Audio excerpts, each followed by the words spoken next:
president by his government to generate millions of employment by unlocking the value of the country's enormous public assets.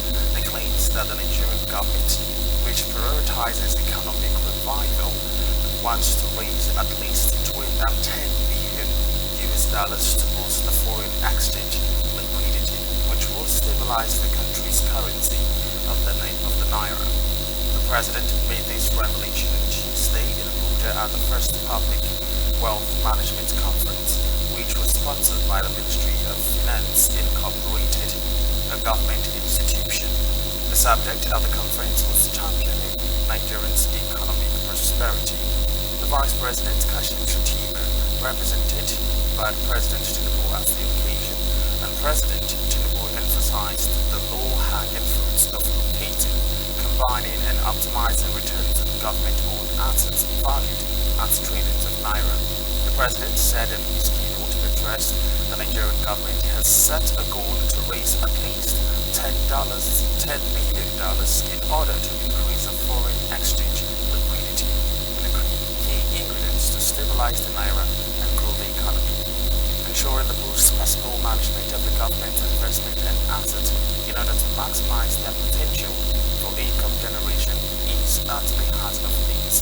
This includes our audacious but realistic goal to raise the GDP base by a substantial amount and double the GDP growth rate in the next 8 years. Of course, I'm very happy to be here. I'm proud to be here. I had to be here. I'm very much a part of the new MITV, and this is a very important public wealth conference.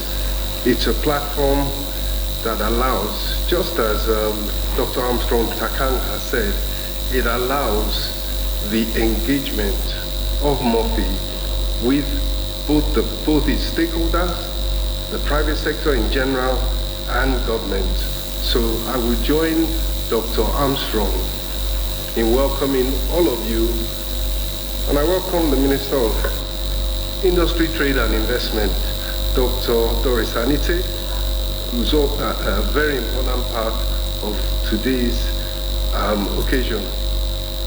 I'm asked to speak about fiscal policies and public wealth. His Excellency President Bola Ahmed Tinubu, represented by the Vice President, for his visionary leadership and unwavering commitment to the economic development of our country. His presence here today, through the Vice President, if I put it in corporate lingo, you, Mr. President, are the custodian, while we, MITV, are the trustees. The owners and shareholders are the 230 plus million Nigerians, and it is them that we are representing. We will not betray that trust, Mr. President, I assure you. We will be professional, we will be open, we will be transparent, we will be accountable, and we will do it with integrity. At the last board meeting, we actually, all the members of the management and the board signed 2 documents which we have imposed on ourselves. The first is a special code of conduct document which we've all signed, saying that we will not allow our personal interests or those of our immediate families and friends to interfere with the job that we are doing. The second is a conflict of interest policy, which will identify real and potential conflicts of interest in our work. And every member has to actually declare if any such conflict arises, and we have a procedure of dealing with that conflict. These 2 pieces of that we have imposed on ourselves are very critical to our work. My fellow Nigerians, distinguished ladies and gentlemen, it is my honor to address you today at this inaugural public wealth management conference hosted by the Ministry of Finance Incorporated, MITV. The 8-point agenda of this administration kickstarted our journey of renewed hope and clearly articulated the direction of travel of our administration. Since our inauguration, we have made economic revitalization a top priority of the administration. At the core of this is ensuring optimal management of the assets and investments of the federal government towards unlocking their revenue potential.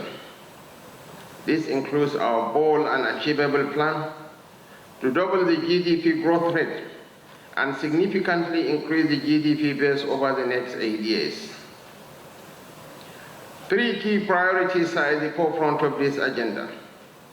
Firstly, we must focus on increasing economic growth by investing in key sectors such as agriculture, manufacturing, and technology. Secondly, we must hope to create more jobs for our citizens, particularly for our young people and women. And thirdly, we must attract more investment capital to Nigeria to support our growth and development.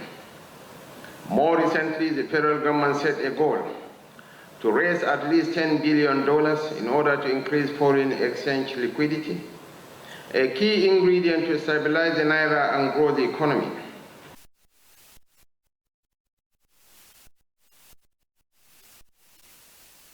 Its 90-day regulatory reform accelerator action plan.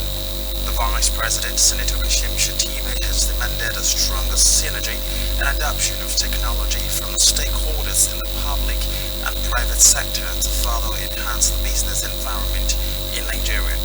The PBEC action plan underscores the commitment of Tinubu administration to delivering impactful reforms and working with ministry, departments and agencies to foster a conducive business environment and improve the perception about the ease of doing business in Nigeria.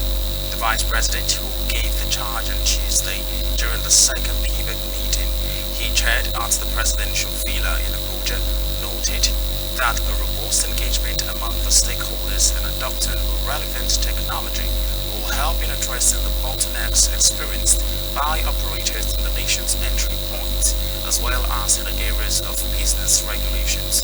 The 90-day regulatory reform accelerator aligns with the PBEC's regulatory reforms work streams, focusing on 8 key indicators designed to deliver measurable growth across the industries, and while institutionalizing the MDA-led reforms from the BFA 2022 compliance.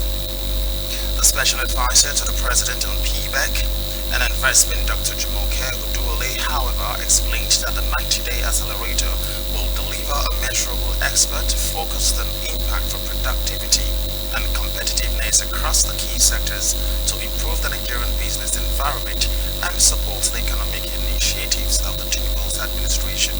She also emphasized that the need to approach the next 90-day with a sense of urgency and purpose to rapidly improve Nigerians' business climate by collaborating with the private sector and demonstrating commitment to the overall well-being of Nigerians, particularly in these challenging times.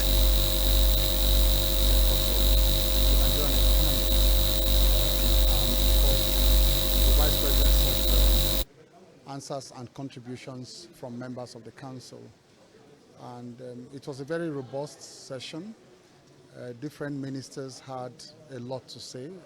For example, in my own sector, the aviation sector, I highlighted the problems we face at the airports that hinder the ease of doing business.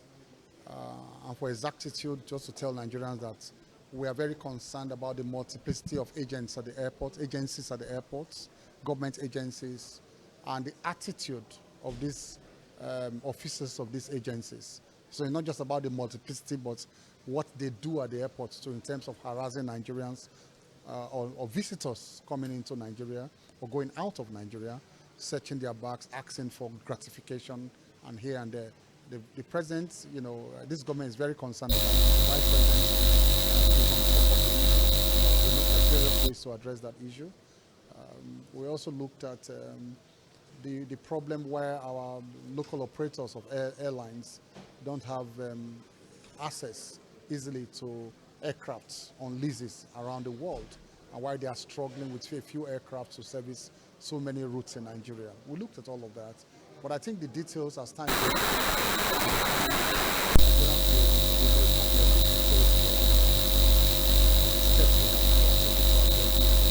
issues. Any sharing news from this meeting?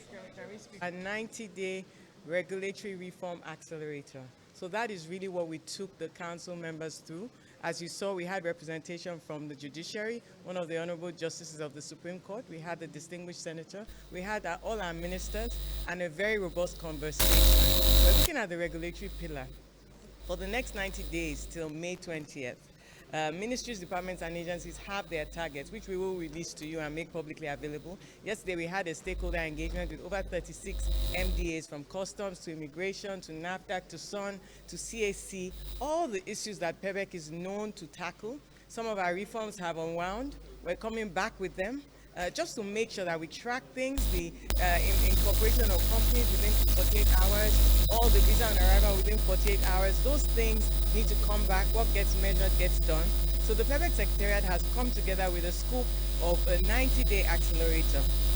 And the ministries, departments, and agencies across all the business-related, all the business-facing sectors. And you know us for tracking.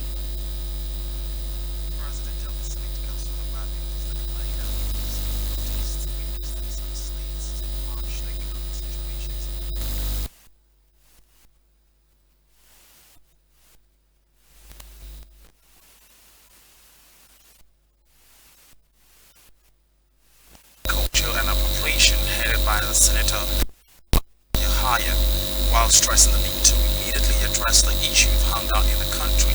Akpabio revealed that in the last few months, the state government received the 30 billion naira each to tackle the current hardship faced by the citizens. However, in an extensive debate, Senator Adamu Alero urged that some state governors, including some retired ones in the Senate, were beneficiaries of 18 billion naira as a shock absorber under the Ways and Means since 2015. The Senate President thereafter maintained that owing to the current economic situations, it became expedient to thoroughly examine the ways and means of funds.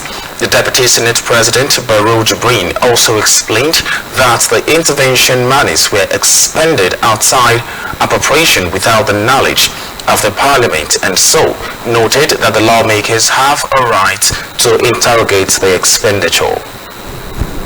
I see a lot of sponsored protests here and there, but those people are aware.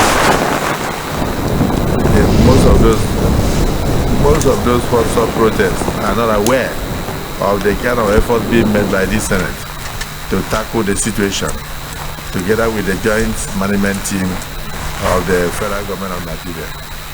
And I must say that unverified report has it that each of the state governments in the last few months have received additional 30 billion from the Federal Inland Revenue Service outside their normal allocations, from the Federation account, outside their normal allocations, to assist them in ameliorating the food situation. So we believe that every state government should utilize the funds so received towards ensuring that food. Find out what happened.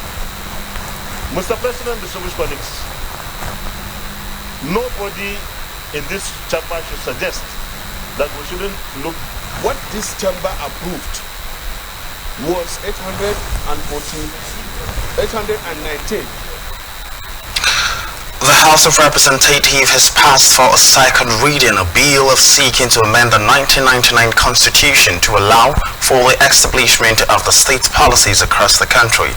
The bill was sponsored by the Deputy Speaker of the House, Benjamin Kalu, and 14 other lawmakers, and it was referred to the House Committee on Constitutions Review after its passage, amidst fear that the members may be victims of the law as the state governors may throw their arrows on them. Tolani Jaha from Kwara State, who led the debate on the floor of plenary on Tuesday, was of the view that the bill was to bring back the essence of true federalism and enable the states to address insecurity across Nigeria. Contributing to the debate, some lawmakers said establishment of the state's policy will help in fighting insurgency in the country. Speaking against the bill, a lawmaker noted that the policy is capital intensive, and before establishing a state police, there is need to address the socio-economic issues of the society. Remember, fellow Nigerians, true progress cannot be achieved solely through policy pronouncements. It requires the collective effort of each and every one of us. Let us rise above petty squabbles and unite in a common purpose.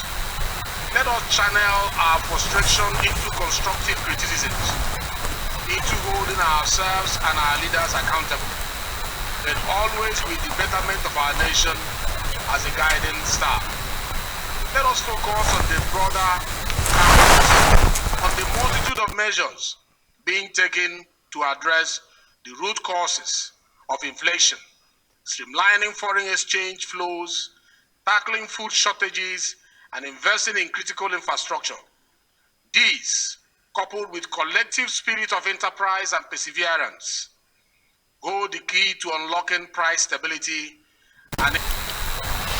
The National Pension Commission, PENCOM, has disclosed the recovery of 25.4 billion unremitted pension contributions between 2022 to 2023. The Director of Corporate Communications, PENCOM, Ibrahim Buwai, made this disclosure recently while addressing the Finance Correspondents Association of Nigeria, FICON, in Abuja. Buwai stated that the principal contributions recovered were about 12.9 billion naira, while the penalty from defaulters was about 12.5 billion naira. He said that every fund recovered were paid into Individuals Retirement Savings Account, RSA. Correspondent Linda Ike reports that the Buwai father urged all employers to remit the pension contributions early, and hence the late remittance attract penalties and interest of 2% monthly. He also assured that the pension asset, which are in excess of 18 trillion naira, are safe and well invested, as safety of pension funds remain the cardinal principles of pension regulations. Deliver some good remarks on this is I was touched by the way the chairman asked that introduction should be done, and the whole house, everybody introduce themselves. I was thinking that was kind of rather too much for us, because it's not really our show. You know, we're just here to support you as the consistent partner, you know, that we have been, just to come and show solidarity, you know, and to give you our words of encouragement, you know, as you continue to navigate reporting, you know, the financial landscape, to do the approach of attempting to throw away the baby with the bathwater. For example, there are issues like, for example, the issue of gratuity, which people have erroneously been having the misconception that the contributory pension scheme has come to abolish. Nothing could by the issue of the plethora of inefficiencies, you know, that existed under the old scheme. Those reasons we have rehashed severally. We do not need to go into them.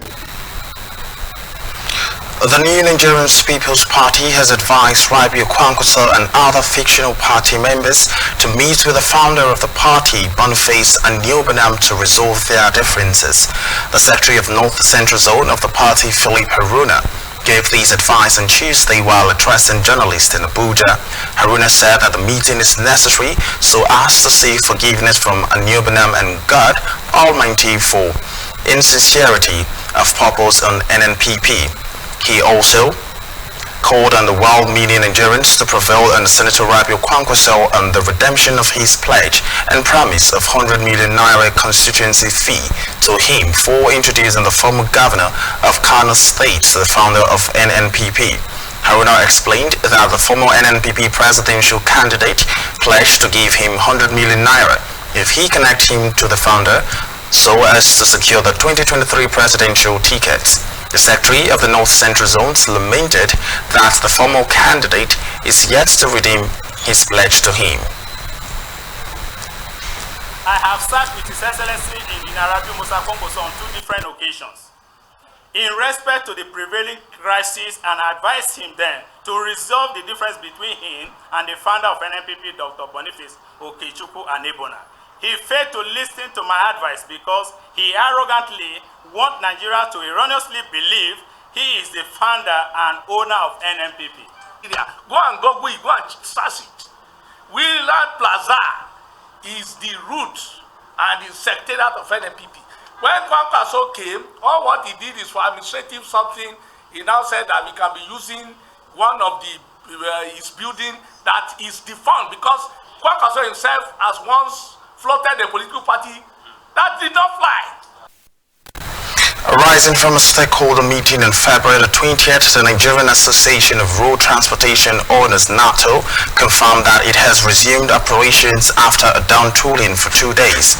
Its national president, Alhaji Yusuf Lawal Othman, broke the news in Abuja after a meeting with the Minister of State for Petroleum Resources and the Senator Heineken Lupobiri, the Nigerian Mainstream and Downstream Petroleum Regulatory Authority, representatives of the Major Energy Marketers Association of Nigeria, the Independent Petroleum Marketers Association of Nigeria, and others. The NATO boss also confirmed that the marketers have increased the freight rate of the premium motor spirit, which is the PMS, from 32 naira. He said that since the marketers were still calculating the actual figure, he could not state a particular amount of the new freight rate. He noted that the association would direct its members to start lifting petrol immediately. And the original fiscal development plan of residential area where the ever-busy computer village in Ikeja is currently located is necessitating the relocation of the computer hardware and software market to another site in Katangwa Market in the Bulekba area of Agbado Okiodo Local Council Development Area of Lagos State. The state government gave this clarification on Tuesday in Lagos during an on-the-spot assessment by officials of the Ministry of Fiscal Planning and the State Building Control Agency, LAPSCA. The special advisor to the state governor on EGIS and fiscal planning, Dr. Olajide Babatunde, who led the assessment tour to the Ikeja Computer Village, reiterated the government's resolve to relocate the popular computer village from Ikeja, saying that its present location was designed for a residential area.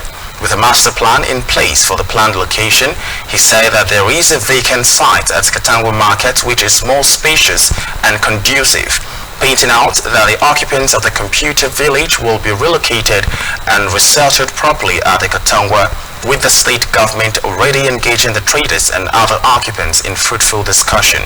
The state government also already taken the necessary steps and measures towards having a befitting environment for the planned site at Katangwa Market, and when completed, there is expected to be well-managed modern amenities. This has become a market. This is what used to be a beautiful residential area. The state has not changed the use. It is still a residential area. If the rule says this place is residential, then it must remain residential. We have to make provision and also accommodate our people who are in this area, and that is the reason why we are moving them to Katangwa. We started talking to the people within the market of Ikeja Computer Village. We'll carry them along on the Katangwa plan. In Katangwa, when it is fully developed, it is going to have market stores, it will have malls, it will have banks, it will have creche, it will have schools, it will have some accommodation, and it will also have clinics, and then maybe some hotel facilities, because people come from all over Nigeria, the 36 states, do you understand something, including the FCT, to come here, do you understand, to buy one computer item or the other. The 35 years legal battle over the ownership of a vast expanse of land covering 11.370 hectares in the Igbo SCC Olugwebi village in the Alimusho area of Lagos State was on Friday finally settled, as the sheriffs and court believe supervised the possession of the land by the owner. The battle for the ownership of the land reportedly started in 1989 discontinued, and another suit was instituted in 2006, which eventually terminated at the Supreme Court. A Lagos High Court, presided over by Justice Tinuke Ikpaye, granted an order of possession in favor of the Ologunwebi family, and after the Supreme Court had struck out a notice of appeal by Obasule Oduolabi for himself and on behalf of the Oduolabi Ejasa family, the Justice Tinuke, while giving her ruling on the application for order of possession by the judgment creditor, emphasized that it is important that the litigants must enjoy the fruit of success of their legal contest.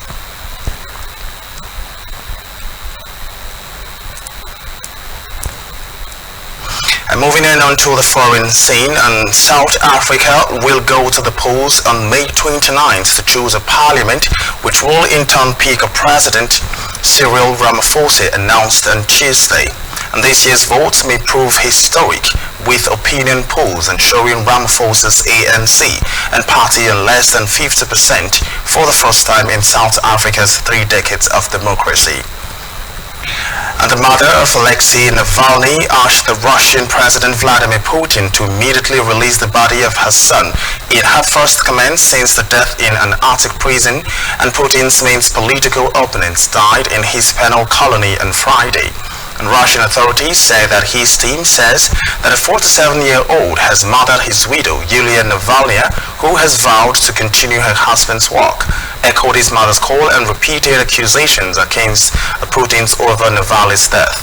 Navalny's mother traveled to the remote Arctic penal colony on Saturday and the morning after his death was announced, and has since been barred from seeing his body.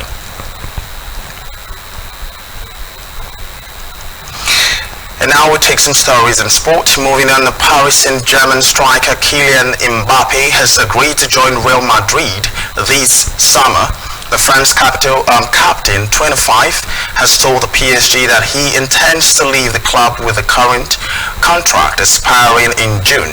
Mbappe has not signed a contract with Real Madrid yet, but the deal could be announced once it is no longer possible for the club to meet in the season's Champions League.